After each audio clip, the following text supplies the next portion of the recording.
construcción de su propia persona o de la imagen que ofrece al otro, lo que implica cierto grado de conocimiento, pero también de ficción.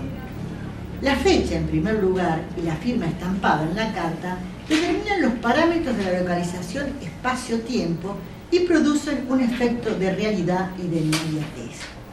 Cuando las cartas pasan de lo privado a lo público, del destinatario o destinatarios a la gente en general, ellas llegan más fácilmente al lector que posee cierta cultura vinculada a lo temático.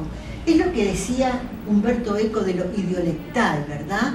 En el caso que estudiamos, para entender la carta, se requieren mínimos conocimientos y comprensión de la política uruguaya, de la vida uruguaya en ese momento de la historia, puesto que las cartas representan de manera inconsciente y sutil hechos públicos y privados de un periodo histórico definido. Bueno, nosotros pensamos que se ha agrandado el espacio de personas que están interesados en este tipo de interpretación, porque entre otras cosas en los últimos 20 años se ha ahondado el conocimiento de la vida de las mujeres durante la dictadura a través de determinados textos, hay una mayor difusión de sus testimonios, memorias para armar, y las noticias referentes a la impunidad, donde saltan mujeres, como las noticias de las torturas sexuales, también tienen más público en general. Además, el exilio se ha convertido en un tema probablemente no de interés general, pero sin duda objeto de la atención en la academia, y aún a nivel general hay cierto público que atiende o se interesa por este tipo de literatura. Ya dijimos que Susana estuvo presa, no, creo que no lo dijimos, Susana estuvo presa del 74 al 79 y huyó a Suecia. Había sufrido en un cuartel de la Brigada 1 de Infantería un accidente grave, una quemadura con agua caliente que le produjo múltiples problemas de salud y dio lugar a una gran maniobra de los militares para minarla, diagnosticándole en ese momento un cáncer inexistente. El libro Quisiera contarte tanto, cartas y otros textos de amor, cárcel y exilio, es prologado por Alzugarat, que reunió los textos e incorporó otros testimonios. Está dividido en dos partes, comenzando con un testimonio de Pacifici, publicado en el tomo 1 de Memorias para Armar, donde relataba su accidente. La segunda parte comprende las cartas agrupadas de los lugares en que fueron escritas, o sea, la prisión y el exilio. También contiene una breve narración de Alzugarat y un poema escrito por él en el penal de Libertad. Yo he trabajado anteriormente el epistolario de Pacifici, pero sobre todo enfocada en sus cartas desde la prisión. Por eso tomo en esta ocasión las cartas del exilio, porque me parece que las puedo hacer un entendimiento más importante de ellas.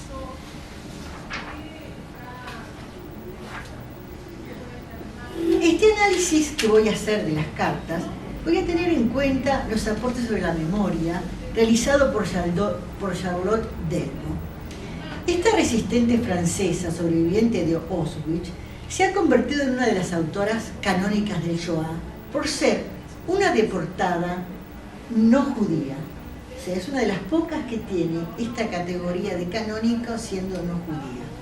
En sus escritos, Delbo insiste en que la memoria, para ella, la de su prisión, y para nosotras, la de cualquier situación traumática represiva, es la de un cuerpo que se expresa mediante impresiones somáticas. El cuerpo transmite sensaciones de sufrimiento y se puede plasmar mediante una escritura del dolor. Apela a los sentidos del lector-lectora, porque en primer lugar ella recuerda sensaciones y visiones.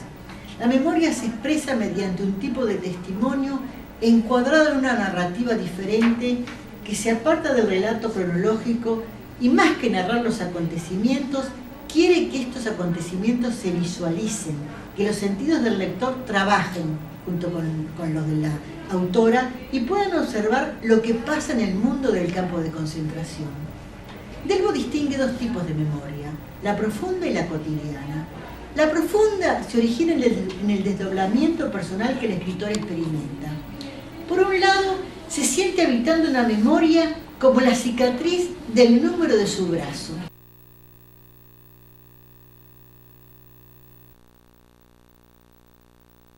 Las cartas de la prisión y las del exilio.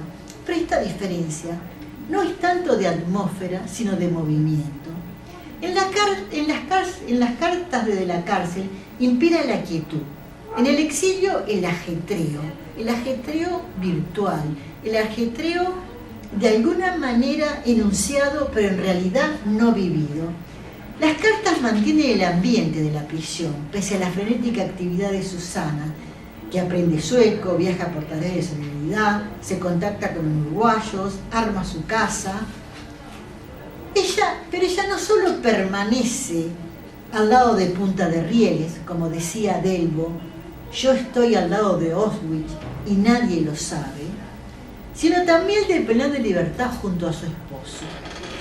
No expresa estos sentimientos que pertenecen a su memoria profunda. Acá hay grandes silencios, pero lo advertimos en estos silencios, sobre todo lo que no sea su compañero, la familia, la dictadura y las pocas personas que individualicen sus cartas. Lo demás está dentro de ella como una marca oculta, indeleble, de pertenencia a su verdadero rol, el de expresa y mujer de preso. En las cartas observamos un ejercicio continuo desde el exilio de su memoria cotidiana. Nos cuenta los trámites, viajes de denuncias a otros países, etcétera, etcétera.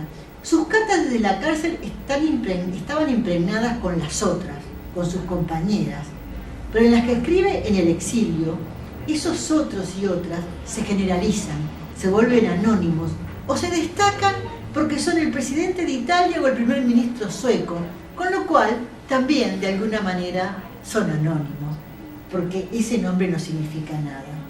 Parece que ya no vive más entre pares, que pertenece a un mundo de sombras y vive entre esas sombras. La sensación de opresión que reflejaban las cartas de la prisión se mantiene, solo cambia mínimamente el decorado, y cuando describe las nieves, los lugares, lo hace de una manera que bordea lo mecánico, no lo interesa, lo hace porque supone que los demás esperan eso. Transmite tristeza y nostalgia hacia un pasado, pero cuidado, no es hacia el pasado de la libertad. Ese pasado paradojalmente para ella termina en la libertad y empieza en la cárcel. Ella añora su periodo de cárcel que termina en el exilio, no sé si entienden. Es mucho más difícil que la idea de la libertad que podían tener los presos y otro tipo de exiliados. Desde su primera carta aparece una determinación casi obsesiva, que es la de volver a tener a su marido a su lado. Con ese objetivo en mente se moviliza a todo nivel, buscando la reunificación familiar, la disminución de la condena, denuncia esta situación y la de las personas presas uruguayas a ONG internacionales, organismos transnacionales, gobiernos suecos, organiza una muestra de arte por la libertad, viaja a varios países de Europa con esa muestra, habla permanentemente, denuncia permanentemente la situación de los presos y presas políticos uruguayos. Uno de los aspectos que se destaca es su humildad y dependencia que la acompañan como una impronta en toda esta correspondencia. En el 80 su esposo le pide opinar sobre lo que ella piensa acerca de la inesperada apertura uruguaya y le contesta: me dices en tus cartas que esperas más opiniones y ante eso tengo que reconocerte, mi amor, que yo misma me impongo limitaciones producto de una retardada ubicación en el momento actual. En este sentido, tus cartas son un estímulo y el indicador de cómo debo comportarme. Otra de las razones es confundir optimismo con sueños que luego, ante una realidad distinta, golpean y hieren. Si bien yo estoy convencida de que nuestro reencuentro está muy cerca y que ya hablar de plazos no es exagerado, debo confrontar mi opinión con la de otros y con los hechos que se produzcan en relación. No toma el exilio como destino y ni siquiera como un lugar de tránsito que desea ser agradable. Aunque quiere transmitir estas vivencias al compañero lejano, su descripción descarnada de la vida cotidiana habla de un pie a tierra siempre precario y distante. Les cuento algo de mi vida en estos pagos, que aunque este país es de maravillas, yo no me acostumbro más. Creo haberles dicho ya que hasta septiembre o octubre tengo pagos los estudios de idioma. Me tienen podrida, disculpen la palabra. Me voy de acá algún día y no voy a saber un pito de sueco. no hay caso de aprender. Más o menos me defiendo para trámites y otras cosas, pero para tener una conversación es imposible. Lo mismo le pasa al resto de los compañeros. No es problema ni de lucidez ni de estudiar, sino que nosotros tenemos todo el día en la cabeza otras cosas que nos preocupan más que saber hablar sueco.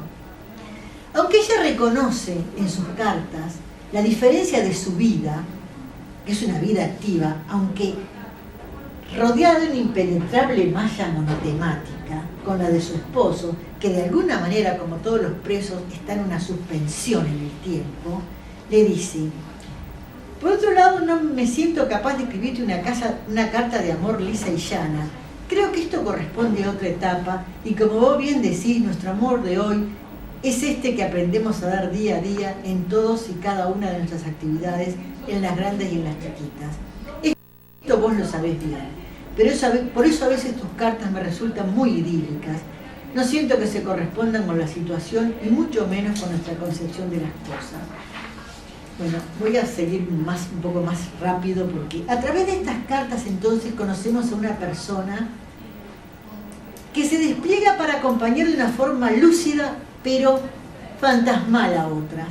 Se dirige a las que están en Uruguay, que están también en una situación alienante, que están también en un mundo relativamente de sombras.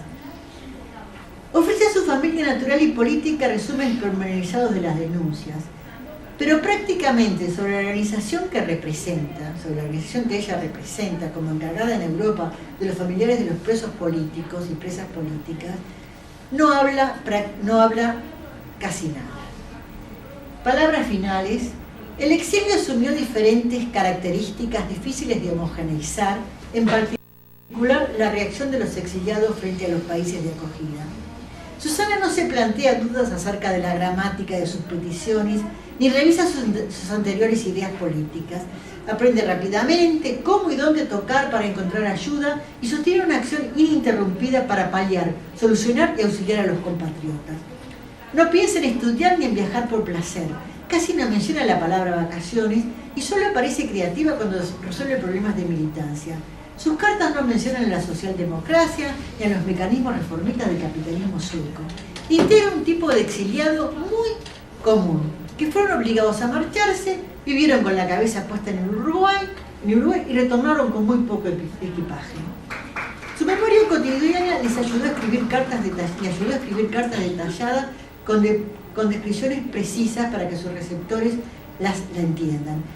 Pero su memoria profunda solo se centró en los penales y en los habitantes de los mismos.